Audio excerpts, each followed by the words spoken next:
Bonsoir à tous. La première dame de Côte d'Ivoire apporte son soutien aux journalistes. 15 millions de francs CFA de dons en vivres et en produits d'hygiène remis au patron de presse par la directrice de la Fondation Children of Africa au nom de Dominique Ouattara. Des dons destinés aux responsables des médias et à leurs collaborateurs. Le ministre de la Construction et de l'Urbanisme, Bruno Nabagné-Koné, équipe les syndics de copropriété du périmètre d'Abidjan.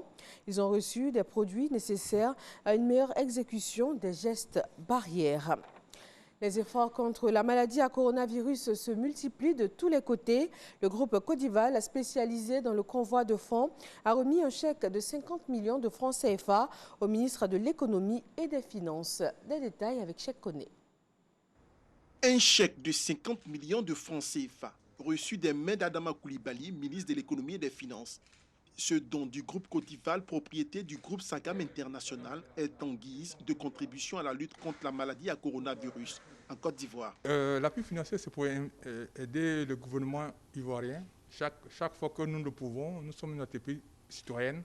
Nous faisons tout ce que nous avons possible pour aider le gouvernement ivoirien. J'aimerais dire à tous les opérateurs économiques d'essayer de faire comme nous, chacun au niveau de ses moyens. Quitte à donner 1 million, 500 000, 100 000 francs au niveau de ses moyens pour pouvoir aider le gouvernement. Parce que l'État, c'est nous. Au-delà du don, le groupe met gratuitement sa flotte de Coditrans au service du ministère de la Santé pour acheminer sur l'ensemble du territoire national tous les lots de médicaments, de masques et de gel. Un appui financier et logistique salué par le ministre de l'Économie et des Finances. Je ne peux que remercier les responsables du groupe au nom de Monsieur le Premier ministre pour cet acte citoyen qui contribuera à renforcer les moyens de lutte contre le Covid-19 en Côte d'Ivoire, dans notre pays.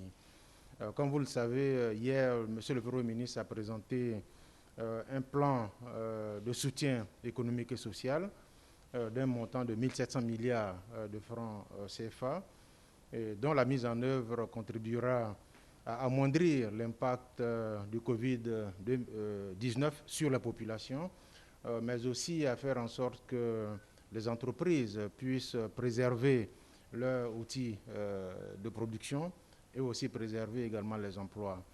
Tout en invitant d'autres opérateurs économiques à s'inscrire dans cette dynamique, Adama Coulibaly a invité les populations au strict respect des mesures barrières afin de stopper la propagation du virus.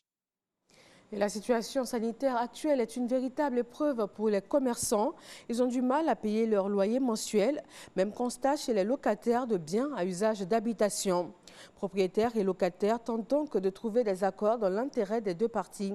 Et les gestionnaires de biens immobiliers, de leur côté, arrivent tant bien que mal à concilier locataires et propriétaires. C'est le sujet au cœur du dossier de ce 20h. Dans l'actualité internationale, en raison de la pandémie du Covid-19, le Sénégal autorise Hissène Habré à quitter sa prison de Dakar. L'ancien président tchadien, condamné à perpétuité en 2017, sera en résidence surveillée durant 60 jours. Sa libération fait suite à une demande déposée par ses avocats qui désignent le milieu carcéral comme étant à haut risque de contamination au vu de l'âge très avancé de l'ancien président. L'OMS condamne les propos racistes de chercheurs sur des tests de vaccins en Afrique. L'Afrique ne peut pas et ne sera un terrain d'essai pour aucun vaccin, selon le chef de l'Organisation mondiale de la santé, au cours d'une conférence de presse virtuelle qu'il a donnée depuis Genève. Des propos racistes pour lesquels les mis en cause ont déjà présenté des excuses. Le ministère français des Affaires étrangères a de son côté déclaré qu'il ne reflétait pas la position des autorités françaises.